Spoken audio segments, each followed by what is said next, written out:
महाभारत हिंदू का ही नहीं समस्त मानव जाति का ग्रंथ है। इससे प्रत्येक मानव को अच्छी शिक्षा और मार्ग मिल सकता है। प्रत्येक मनुष्य को इसे पढ़ना चाहिए क्योंकि महाभारत में जीवन से जुड़ा ऐसा कोई भी विषय नहीं है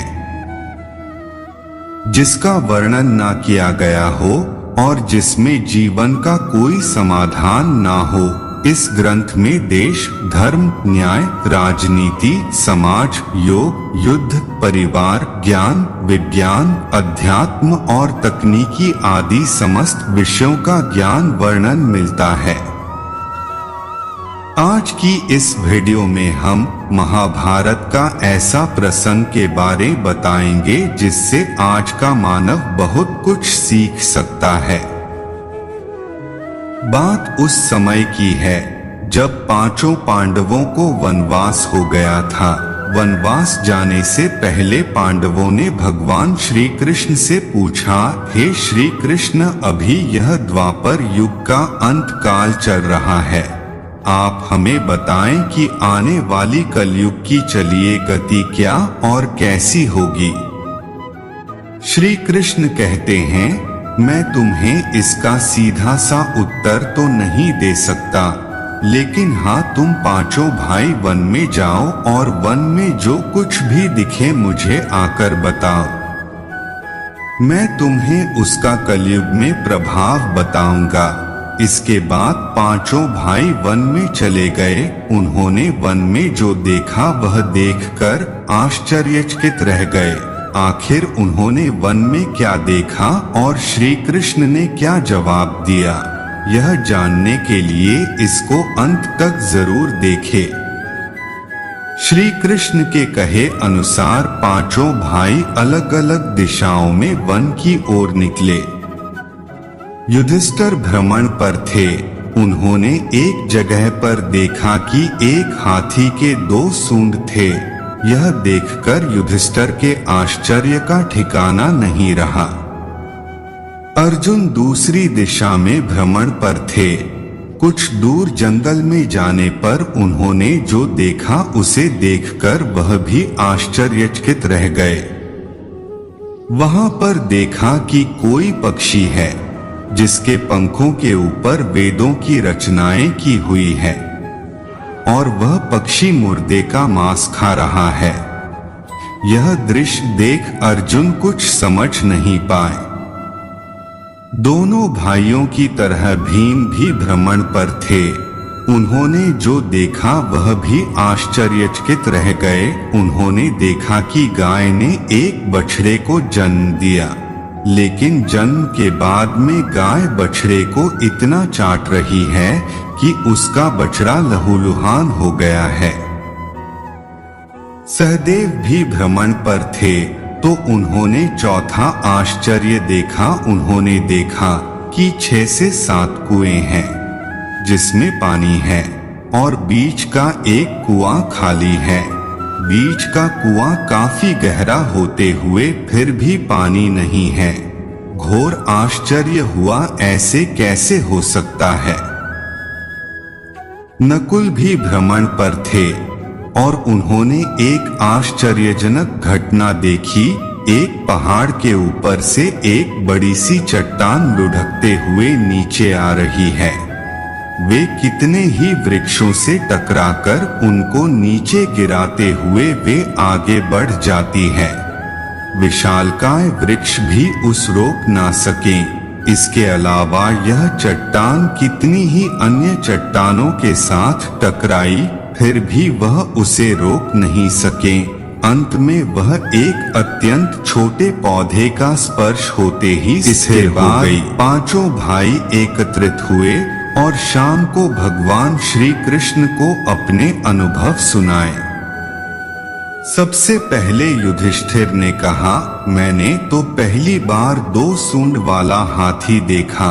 यह मेरे लिए तो बहुत ही आश्चर्यजनक था। भगवान श्री कृष्ण कहते हैं, धर्मराज, अब तुम कलिकाल की सुनो। कलयुग में ऐसे लोगों का राज्य होगा जो दोनों ओर से शोषण करेंगे, बोलेंगे कुछ और करेंगे कुछ और, मन में कुछ और होगा और कर्म कुछ और। ऐसे ही लोगों का कलयुग में राज होगा। तुम कलयुग आने से पहले तक राज्य कर लो। युधिष्ठिर के बाद अर्जुन ने कहा, मैंने जो देखा है वह तो कहीं ज्यादा आश्चर्यजनक था। मैंने देखा कि एक पक्षी के पंखों पर वेदों की रचनाएं लिखी हुई है, पर वह पक्षी मुर्दे का मांस खा रहा है। श्री कृष्ण कहते हैं, कलयुग में ऐसे लोग रहेंगे जो बड़े ज्ञानी कहलाएंगे, विज्ञान की चर्चा करेंगे, लेकिन उनके आचरण राक्षसी होंगे। वह बड़े पंडित और विद्वान कहलाएंगे, किंतु यह देखते रहेंगे कि कौन सा मनुष्य कब मरे और हमारे नाम से संपत्ति कर जाए।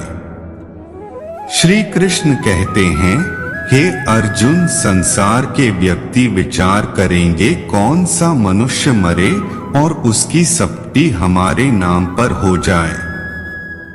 हर जाति धर्म पर प्रमुख पदों पर बैठे विचार करेंगे कि कब किसका श्राद्ध हो और कौन कब किस पद से हटे और हम उस पर चढ़ जाएं। चाहे कितने भी बड़े लोग हो, परंतु उनकी दृष्टि धन और पद के ऊपर ही रहेगी।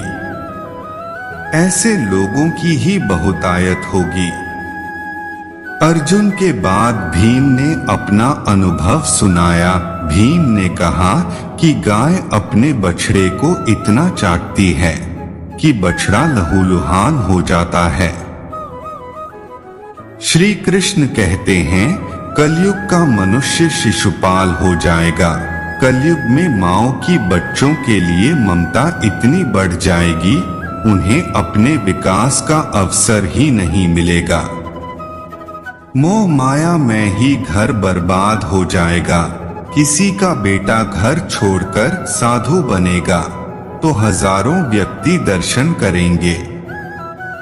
यदि अपने बेटे ने साधु बना चाहा तो रोएंगे कि मेरे बेटे का क्या होगा।